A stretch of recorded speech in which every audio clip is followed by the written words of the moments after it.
बोलो बिगट महाराज की, बोलो भगवान परशुराम की।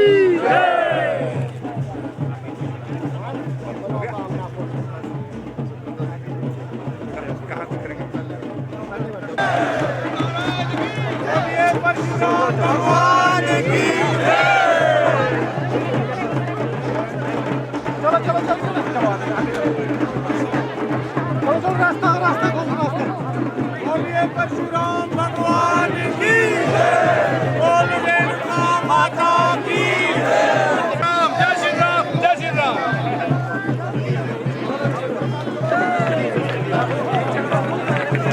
परशुराम भगवान की।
चलो आप लोग आगे चला।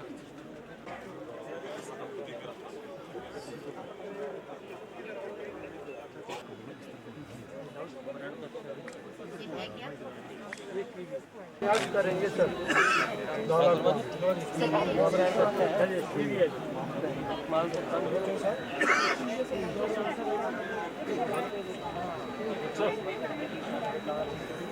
प्लीज मैं बाद में बैंक से अलग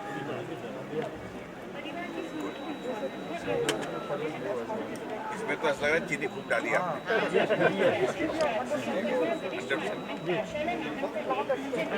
देख लो हमें शुगर भी है।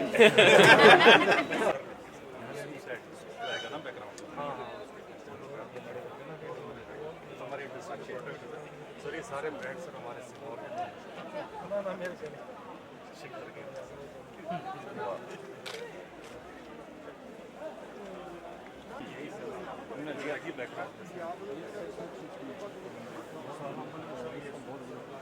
वासियों के लिए प्रसन्नता का विषय है कि हिमाचल प्रदेश इस बार स्वर्ण जयंती अपने पूर्ण राज्यत्व की मना रहे हैं और इसमें विशेष तौर से जो इंडस्ट्रियल सेक्टर में हमारे सिरमौर जिला के जितने भी उद्योगपति हैं और उनके साथ छोटे काम करने वाले जो उद्योग हैं, लघु उद्योग, सब मिलकर के जिस प्रकार से अपना भी काम कर रहे हैं और प्रदेश के विकास में भी अपना कंट्रीब्यूशन दे रहे हैं, योगदान दे रहे हैं, उनके लिए मैं बहुत बहुत बधाई देता हूं और शुभकामनाएं।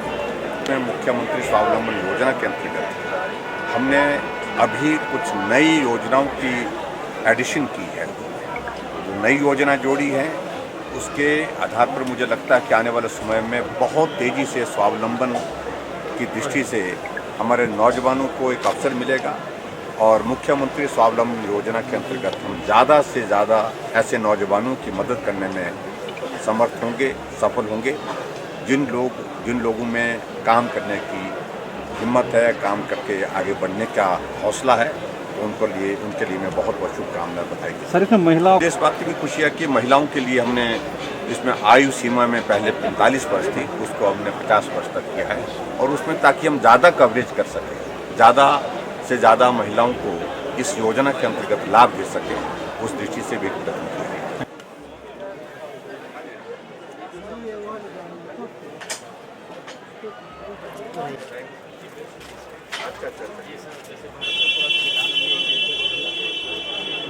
नई योजना नई शुरुआत की ये सर हमने ऑनलाइन कर दिया था। ये सब लोगों को समझाने से हमारा कंज्यूमर की एनर्जी बिल भी और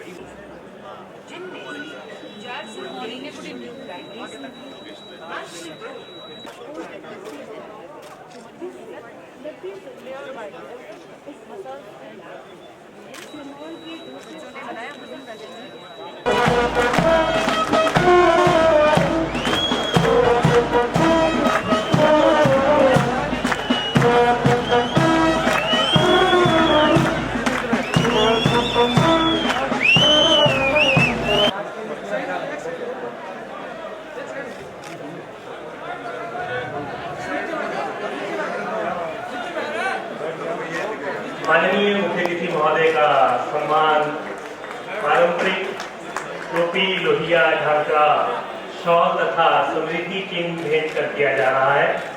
आप सभी से निवेदन, कृपया जोरदार तालियां बजती रहे।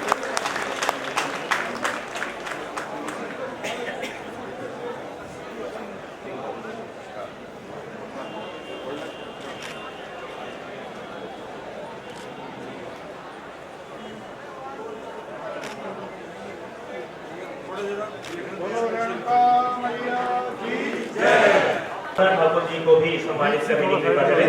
अभी साइड में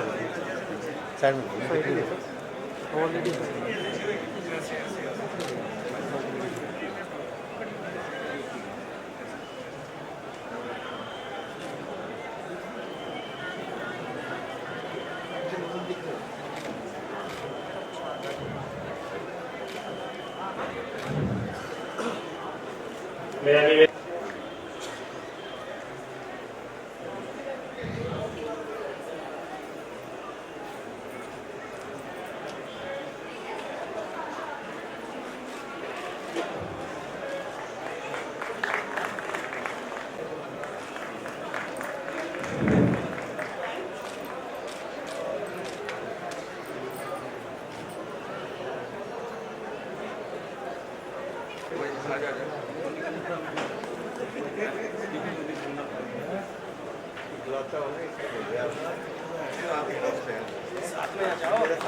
साथी नहीं आया, तभी ये ज़्यादा बोल रहे हैं।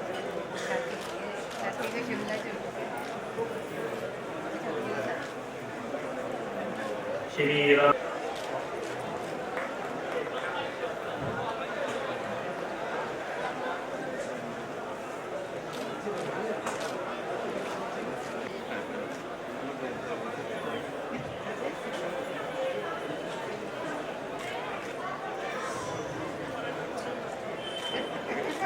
मेरा निवेदन श्री रामकुमार गौतम।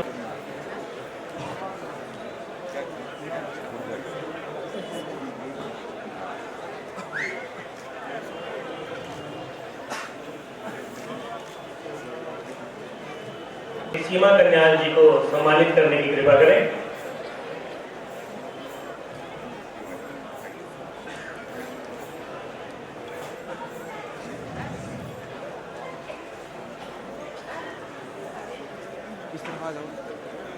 कृपया तालियां बजती रहे।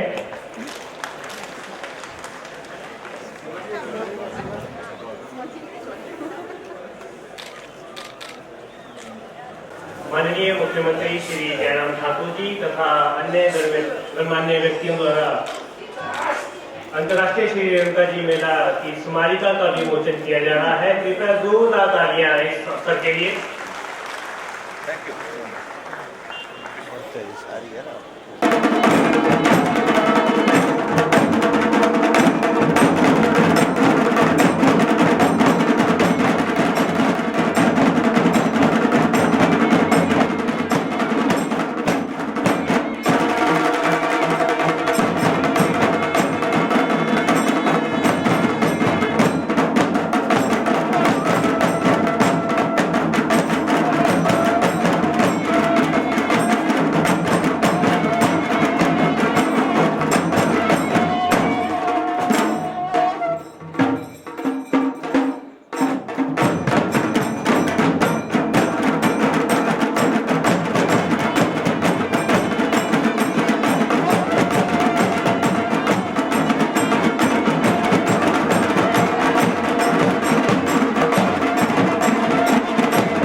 लोक नृत्य। भरत मुनि जी की संगीत की परिभाषा के अनुसार गीत, नृत्य और वाद्य तीनों का समायोजन ही संगीत कहलाता है। हिमाचल के लोक नृत्यों में अत्यंत प्राचीन गुड़ियात नृत्य हाटी समुदाय का पौराणिक, पारंपरिक व पवित्रतम नृत्य है। इसके परिचय में लोक गायक स्वयं ही सेवा गान में इस नृत्य का इतिहास बताते हैं। लोक गाथा के अनुसार गुड़ियात नृत्य का आयोजन सर्वप्रथम पांडवों ने किया था। इस नृत्य के लिए पहने जाने वाली पोशाक व इस्तेमाल में आ रहे साजो सामान को भी महाभारत काल से जोड़ा जाता है। यदि विस्तृत विवरण में जाएं तो बहुत समय लगेगा। जिला सिरमौर का यह प्राचीन लोक नृत्य आपके समक्ष पेश है, जिसे प्रस्तुत कर रहे हैं सेंज संग्रह के कलाकार।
Hey,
तो इसको बहुत उत्साह और हर्ष के साथ हम हर वर्ष मनाते हैं।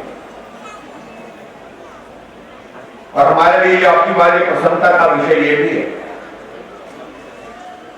कि हिमाचल प्रदेश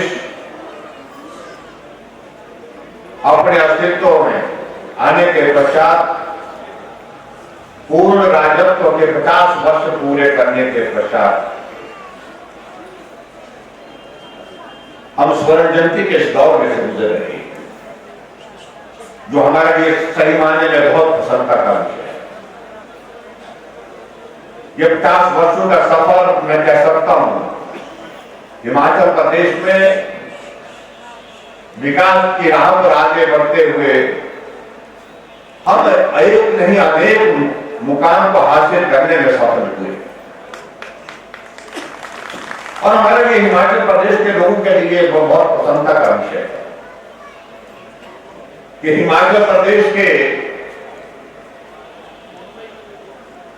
अस्तित्व में आने के बाद पहले मुख्यमंत्री डॉक्टर यशवंत सिंह परमार जी इसी जिले से संबंधित हैं, इसी जिले से संबंध रखते हैं। और हिमाचल प्रदेश का नेतृत्व करते हुए तो उन्हें विकास को गति देने की दृष्टि से काम किया। आज भी उनके बहुत सारे ऐसे उदाहरण हैं, ऐसे काम हैं, ऐसी योजनाएं हैं, जिन योजनाओं को, जिन काम को हम आगे बढ़ा करके उनके स्वप्नों को साकार करने की दृष्टि से काम कर रहे हैं। भाई और बहनों, बीच में ये कोविड का दौर हम सब लोगों के लिए बहुत बड़ी परेशानी का कारण बना। 2 वर्ष का कार्यकाल बहुत लंबा होता है, लेकिन उस दौर में से गुजरते हुए हमको जिस प्रकार से जीवन यापन करने की हमारी एक पद्धति बन गई थी, आदत बन गई थी, उससे हट करके हमको काम करना। और मैं इस बात को कह सकता हूं कि जीवन में मनुष्य ने कल्पना नहीं की थी कि ऐसी भी कोई चीज होगी इस दुनिया में आएगी जिसका हमको सामना करना पड़ेगा, जिसको खुली आंख से हम देख भी सकते हैं, लेकिन उसकी दहशत और डर के मारे हमको अपने घर के अंदर रहना होगा। बाहर जाकर के अगर मिलने के लिए निकलना होगा तो उसमें भी फासला रख करके मिलने के लिए कहा जाएगा। ये कल्पना से परे की बात है, कभी आदमी सोच भी नहीं सकता। इतनी परिस्थिति हमारे सामने आ रही और इस परिस्थिति की वजह से हम एक बहुत अलग तरह के दौर में से गुजरे, अलग तरह के अनुभव के दौर में से गुजरे। और हम ही नहीं, पूरा विश्व इस दौर में से गुजरा।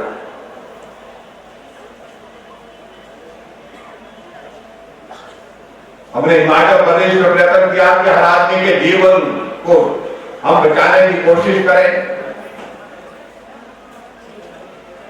इसलिए भले ही विकास के कार्य में गति भले ही थोड़ी धीमी हो गई होगी,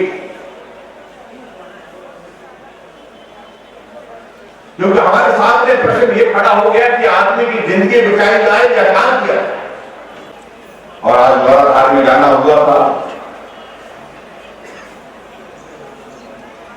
और बहुत सारी योजनाएं इस विधानसभा क्षेत्र के विकास के लिए जो बहुत लंबे समय से इंतजार कर रही थी, उन सब योजनाओं को हमने बहुत सारी योजनाओं का उद्घाटन 31 योजनाओं का उद्घाटन किया और उसके बाद 49 जो है योजनाओं का हमने आज शिलान्यास किया। और इस प्रकार से कुल मिलाकर के मैं कहूं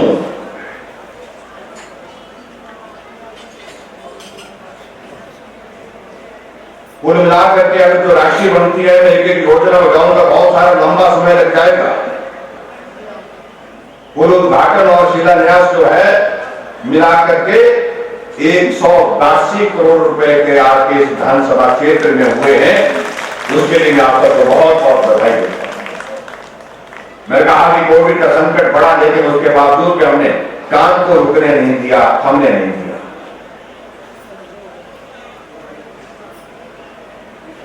और आप लोग सोचते होंगे कि सब लोगों को बोलना चाहिए था। मैं देख रहा था पिछली बार जब आया था, मैं 2-3 साल पहले की बात कर, बहुत लंबा भाषण हो जाता है, ये भी बोलेंगे, वो भी बोलेंगे, सब बोलेंगे। मैंने कहा आज की इस ठंड के इस मौसम में लंबा भाषण नहीं होना चाहिए। और मैं सबका धन्यवाद करता हूं। मैं क्षमा भी चाहूंगा, हमारे मंत्री जी यहाँ पर बैठे हैं, डॉक्टर राजीव बिंदल जी यहाँ पर हमारे सीनियर लीडर बैठे हुए हैं, विधायकगण बैठे हैं, आपके यहाँ के विधायक भी यहाँ पर बैठे हैं। वो दिल में बलान डाल रखे, क्योंकि बोलने का अवसर नहीं मिला, आपको बहुत अवसर मिलते हैं। कभी कभी नहीं बोलना ही अच्छा होता है। और मैं तो चाह रहा था ये बोले, उसके बाद हम बोले, लेकिन फिर तय किया कि कोई नहीं बोलेगा, हम ही बोलेंगे। तो हमने कहा कि लोगों को बहुत राहत देने का आपने ये अवसर तलाश किया। बहुत सारे लोगों को लंबा भाषण सुनते सुनते परेशानी हो जाती है। हमने देखा यहाँ पर सांस्कृतिक कार्यक्रम जब होता है, लोगों का मन क्या करता है कि भैया कब भाषण खत्म करें और यहाँ पर कार्यक्रम शुरू हो जाए, हम उसका आनंद लें। इसलिए हमने कहा कि चलो कोई बात नहीं, सब लोगों ने सहमति दी, मैं सबका आभारी हूं। यहाँ के स्थानीय विधायक जी का भी धन्यवाद करता हूं कि भाई उन्होंने भी कहा कि कोई बात नहीं, कि हमको ज्यादा नहीं बोलना, तो आप ही बोलिए। और ये तो कह रहे थे कि हम तो बोलते ही रहते हैं।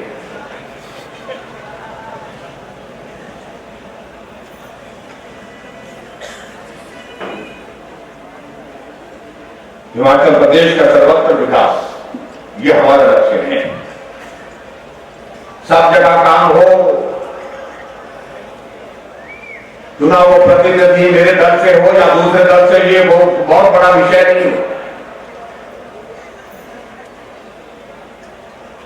लेकिन सब जगह काम हो। जहां जिस काम की जरूरत है, जहां जिस काम की आवश्यकता लोग महसूस करते हैं, जहां मांग करते हैं, उस मांग का सम्मान होना चाहिए, उसका काम होना चाहिए, उस इलाके में उस समस्या का समाधान होना चाहिए। ये महत्वपूर्ण है।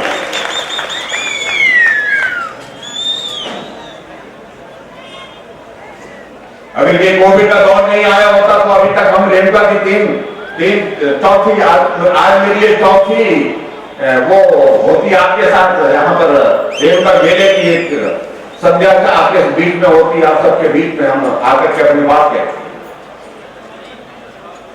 लेकिन परिस्थिति इस प्रकार से रही नहीं, जिस कारण से हमको वो सारी चीजों को लेकर के रुकना पड़ता है।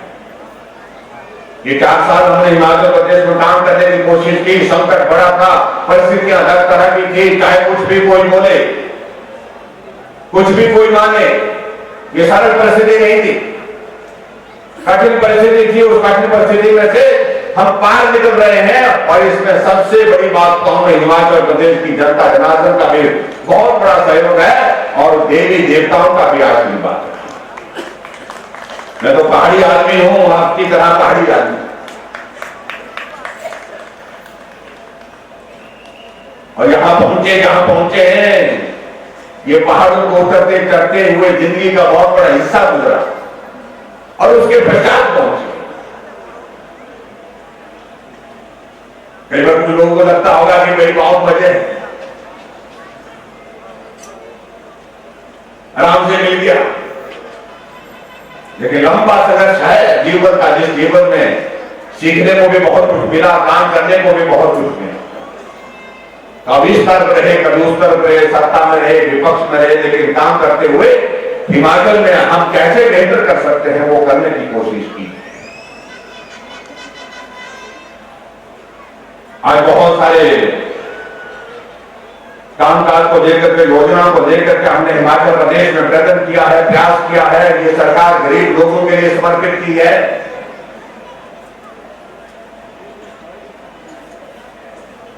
और हिमाचल प्रदेश में हमने प्रयत्न किया है इस दिशा में कि गरीब आदमी की मदद ज्यादा हो। वो जहां भी है, जहां भी जिस रूप में है, वहां तक हम पहुंचे।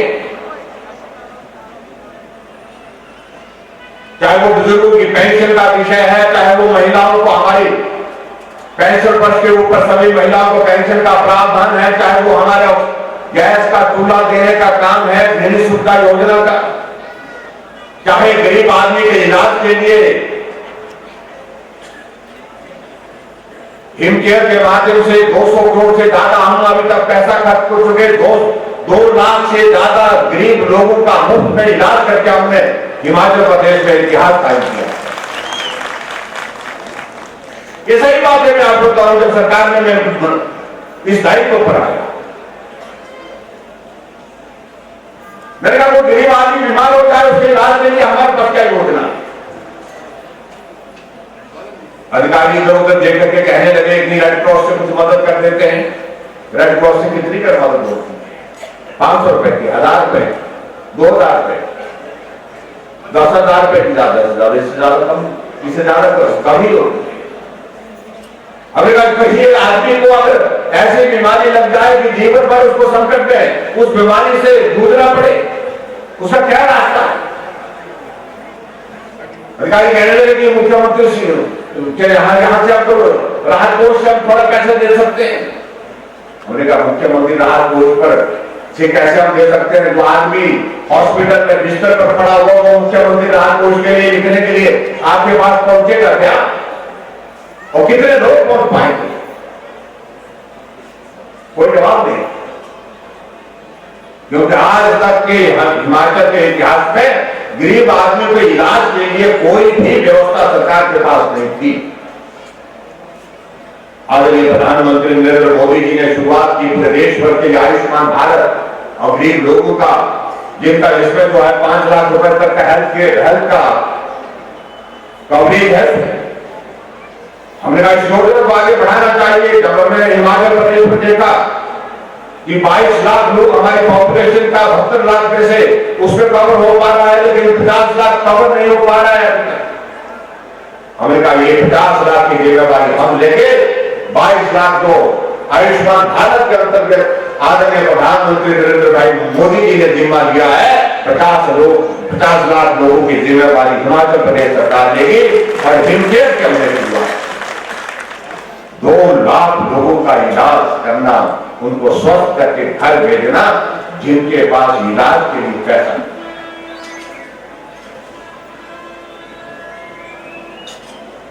सरकारें आती हैं जाती हैं, ये होता रहेगा ये तो, लेकिन गरीब आदमी इन चीजों को याद रखेगा। जब आदमी ऐसे संकट के दौर में से गुजरता है, सोचता है कि मैं अपना इलाज करूं या अपने घर जमीन को बचाऊं, घर जमीन कई बार गिरवी होने की परिस्थिति हो जाती थी। ऐसे में हमने ये प्रयत्न किया और एक नई योजना ला करके, और उसी तरह से गरीब आदमी के घर में गैस का चूल्हा हो। यहां से पहले कल्पना नहीं हुई। आदरणीय प्रधानमंत्री नरेंद्र भाई मोदी जी ने पूरे देश के लिए उज्ज्वला योजना की शुरुआत की। 1,36,000 गैस के कनेक्शन उसके अंतर्गत हमको मिले, लेकिन बहुत सारे लोग हमको मिलने लगे कि हमको भी गैस लगानी थी, लेकिन गैस का चूल्हा हमको नहीं मिल सकता है, क्योंकि हम उस योजना के अंतर्गत जो है कवर नहीं हो पाए। हमें ऐसी जिम्मेवारी हम लेते हैं। हमने हिमाचल प्रदेश में हर घर में गैस का चूल्हा पहुंचे, इस बात को सुनिश्चित करने के लिए अपनी सरकार की योजना चलाई, गृहिणी सुविधा योजना। उसके अंतर्गत 3,25,000 गैस के कनेक्शन घर घर तक पहुंचाए। इसलिए बहुत सारी बातें हैं जिन बातों का जिक्र कर सकते हैं। एक और हमने शुरुआत की है नई योजना, जो जिसकी शुरुआत, जिसकी लॉन्चिंग हम विधिवत करने वाले हैं बहुत जल्दी। गरीब बेटी है, उसके परिवार में बीपीएल परिवार में है, लेकिन उसके बावजूद चाहे वो किसी भी जाति की है, चाहे अनुसूचित जाति से है, चाहे शेड्यूल ट्राइब से है, ओबीसी से है, चाहे जनरल कैटेगरी से है, लेकिन गरीब है। हमने कहा उस बेटी की शादी पर हमको कुछ मदद करनी चाहिए। हमने तय किया हिमाचल प्रदेश में, और तय ये किया कि हमने हिमाचल प्रदेश सरकार की ओर से जब उस गरीब बेटी की शादी होगी, हम सरकार की ओर से शगुन के रूप में 31,000 रुपये उस बेटी के खाते में जमा करेंगे। ये गलत की मदद करने की हमारी सरकार की मंशा है।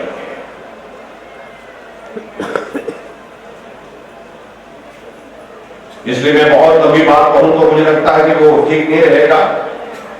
आज बहुत सारी चीजों की घोषणा हम आपके विधानसभा क्षेत्र में कर चुके हैं, जिसमें प्रमुख रूप से डिग्री कॉलेज है, सब डिवीजन है,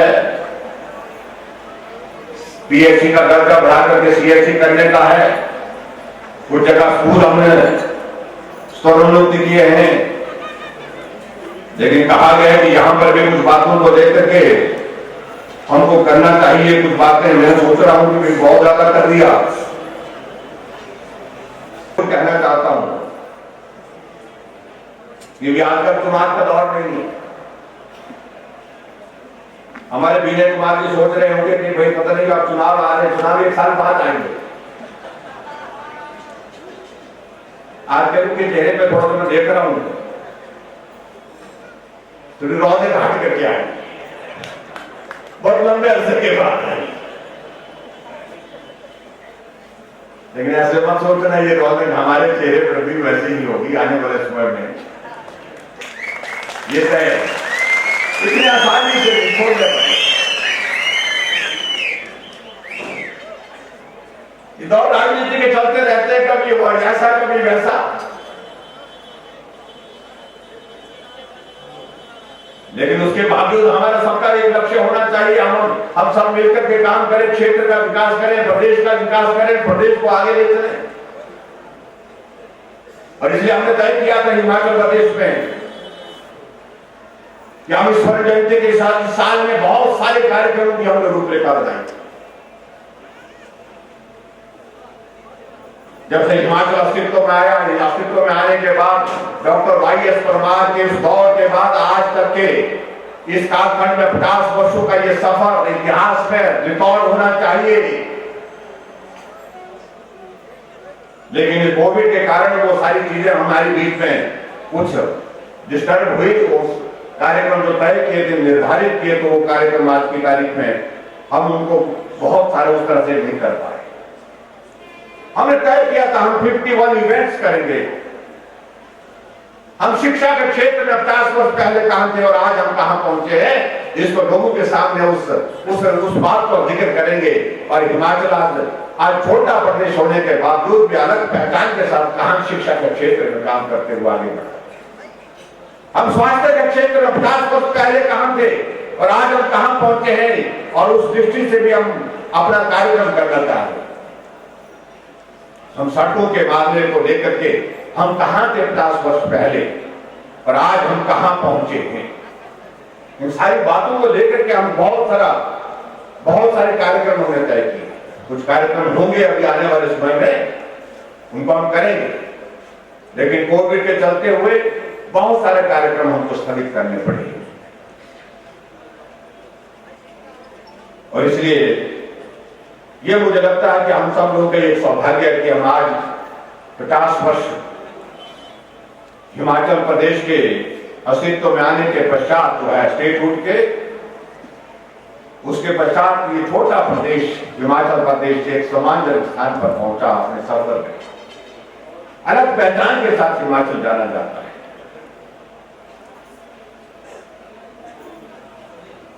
हम स्वच्छता में आगे हैं, हम शिक्षा में आगे हैं, हम स्वास्थ्य की सुविधाएं देने में भी बाकी राज्यों की तुलना में बहुत बेहतर हैं।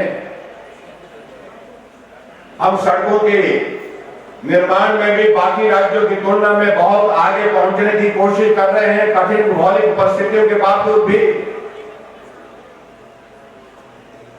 हिमाचल प्रदेश में आज 3615 पंचायतें, अभी पंचायत के चुने वो प्रतिनिधि भी हमको मिल रहे थे, आज रेजोल्यूशन दे रहे थे, प्रस्ताव दे रहे थे, सड़क चाहिए।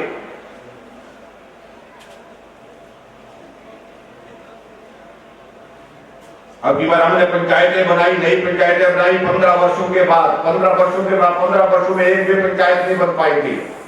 अब की बार हमने 412 नई पंचायतें बनाई और उसमें आपके विधानसभा क्षेत्र में भी बनी है। कितनी? 5 पंचायतें आपके क्षेत्र में भी बनी।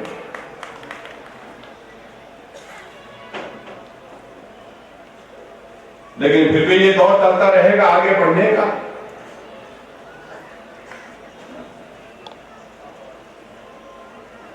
आज बहुत सारी योजनाओं का शिलान्यास और उद्घाटन करने के माध्यम से मैं समझता हूं कि आपके इस क्षेत्र के विकास के लिए आने वाले समय में और गति मिलेगी। लेकिन यहां कहा जा रहा है कुछ बातें और होनी चाहिए, और हमारी समस्या होती है तो पहाड़ी इलाका होता है, धार के उस पार का काम रह गया, धार के उस पार का इस वार का काम रह गया, तो ये सारी चीजें होती है। तो इसलिए मैं आप सबके बीच में 3-4 चीजों का जिक्र करते हुए अपनी बात को पूरा करूंगा, क्योंकि सर्दी के मौसम में बहुत लंबा भाषण उचित नहीं होगा। तो किसी दिन आएंगे फिर से हम लोग आप सबके बीच में, और फिर से जब आएंगे तब लंबी बात करनी होगी तो बात कर लेंगे। लेकिन कुछ बातों को का जिक्र करते हुए यहाँ एक प्राइमरी स्कूल जो है बताया गया है भवार ब्रिज, और उसका दर्जा बढ़ना चाहिए कहा गया है। दूरदराज का इलाका, कठिन इलाका है, तो इस प्राइमरी स्कूल को भवाई ब्रिज को इसका दर्जा बढ़ा करके मैं इसको मिडिल स्कूल करने की घोषणा करता हूं, ताकि बच्चों को अपने नजदीक जो है वो शिक्षा की एक सुविधा मिल सके।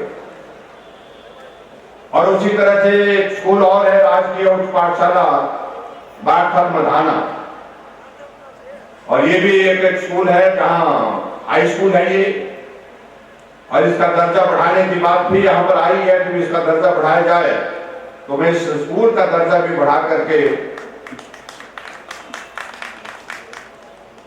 +2 करने की, दृश्य माध्यमिक पाठशाला करने की भी घोषणा करता हूं इस अवसर पर, ताकि वहां बच्चों को शिक्षा की सुविधा और बेहतर मिल सके। इसी प्रकार से एक राजकीय माध्यमिक पाठशाला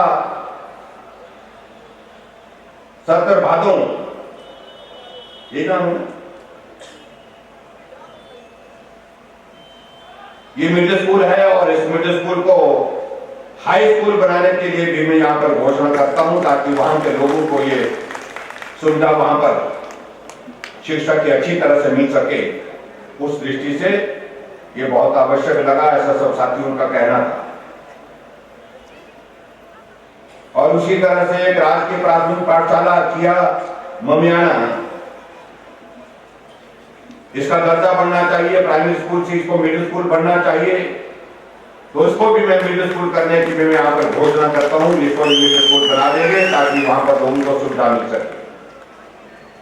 और इसी तरह से आगे बढ़कर के एक आयुर्वेदिक औषधालय बायला है लाठीदार, और मुझे बताया गया कि इसकी जमीन उपलब्ध, जमीन दी गई थी, इसकी घोषणा पहले भी हुई थी, जमीन भी दे दी किसी आदमी ने, सज्जन ने बहुत सारी जमीन दे दी, लेकिन उसके बावजूद इस आयुर्वेदिक औषधालय की जो है वो नोटिफिकेशन जो है वो नहीं हो पाई थी।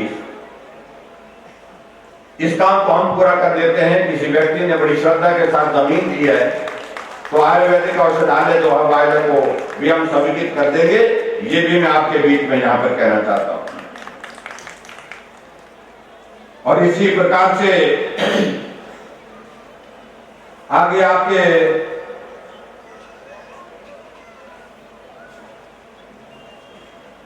कहा कि हमारे पास यहां पर ITI एक है कि दो है? दो है। और यहाँ ITI के इसको जो है और बढ़ावा देना चाहिए। इस दृष्टि से कुछ और ITI के लिए कुछ लोग शिमला भी मेरे पास मिलने के लिए आए थे। यहाँ पर लोगों ने मुझे कहा कि यहाँ पर भी बात करो, वहां पर भी बात करो। तो एक ITI में सैनधार में देने की घोषणा करता हूँ, ताकि आपको वहां पर जो है हमारे नौजवान बच्चों को ये प्रोफेशनल जो है वो इसके साथ जुड़ करके सीखने को मिले। नौकरी चाहे सरकारी क्षेत्र में मिले चाहे नहीं मिले, लेकिन वहां से ITI के माध्यम से सीख करके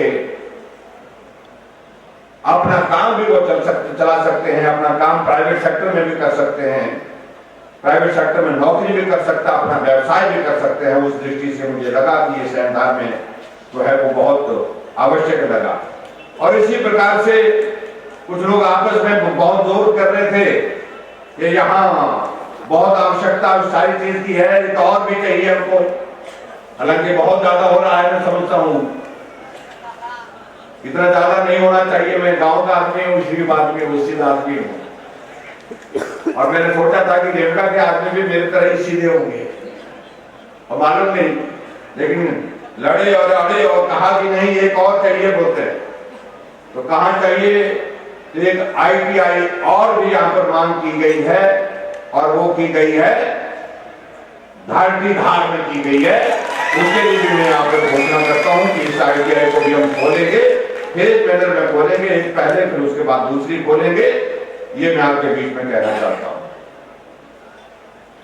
और उसी तरह से अंत में मैं ये कहना चाहूंगा कि एक मांग आई कि कहा कि आपने पंचायतें तो बढ़ाई, और पंचायतों के साथ साथ में अब काम भी बढ़ गया, और पंचायतों के लिए विकास के लिए आधार चाहिए, काम करने के लिए चाहिए।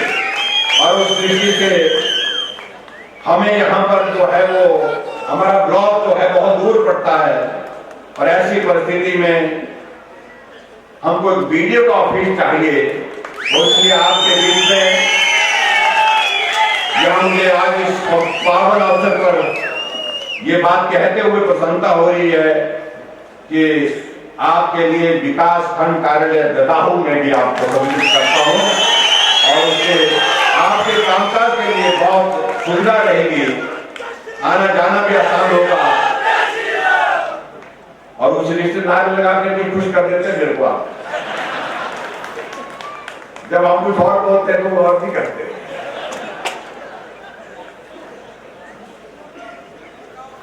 ये पता नहीं कैसे होता होगा। अब आज भी मेरा दिल खुश करने के लिए ताली तो बजा रहे हैं, जय श्री राम भी बोल रहे हैं।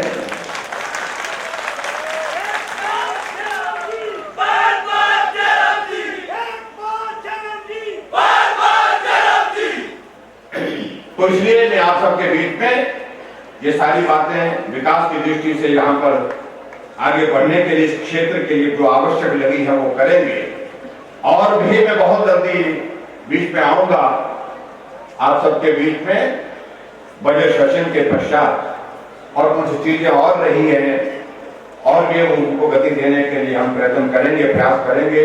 हम चाहते हैं कि ऐसे क्षेत्र जो पिछड़े और जिसमें मैं कह सकता हूं रेणुका विधानसभा क्षेत्र, शिलाई विधानसभा क्षेत्र, और ऐसे हमारे और भी जो हमारे क्षेत्र ऐसे हैं जो सिरमौर जिला में बहुत, चाहे हम पौंटा की बात करें, चाहे हम नाहन की बात करें, नाहन है तो डिस्ट्रिक्ट हेडक्वार्टर, लेकिन इलाका शहरी क्षेत्र से अलग जो इलाका है वो वहां पर अभी तक भी बहुत विकास की आवश्यकता है। तो ऐसी परिस्थिति में हर जगह हम काम करें, विकास करें, ये बहुत आवश्यक है।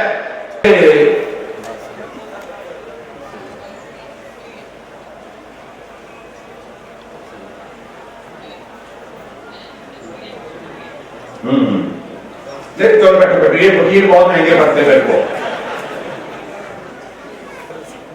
बिना फीस के वकील है, और यहाँ वकालत करने के लिए आगे हैं।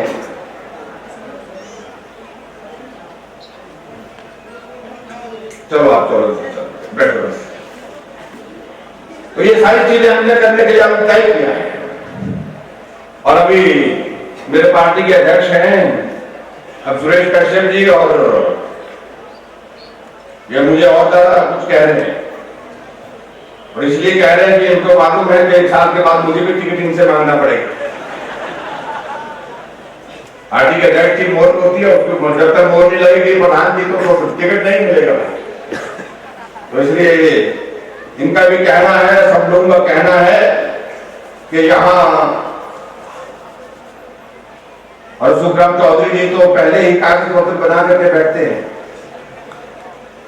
पूरी कार्रवाई उन्हें करके रखी हुई है सारी चीजों की। तो मैंने कहा मैं तो कह रहा था कि दूसरी बार भी आने की गुंजाइश रखो। तो एक और उन्होंने बात कही है कि यहाँ पर इलेक्शन बोर्ड का डिवीजन यहाँ पर नहीं है, तो यहाँ संग्राम में इलेक्शन बोर्ड का डिवीजन जाने वाले समय हम बोलेंगे। ये मैं आपके बीच में कहना चाहता हूँ। एक बार फिर से आज के इस अवसर पर मैं आप सबको बहुत बहुत शुभकामनाएं देता हूं।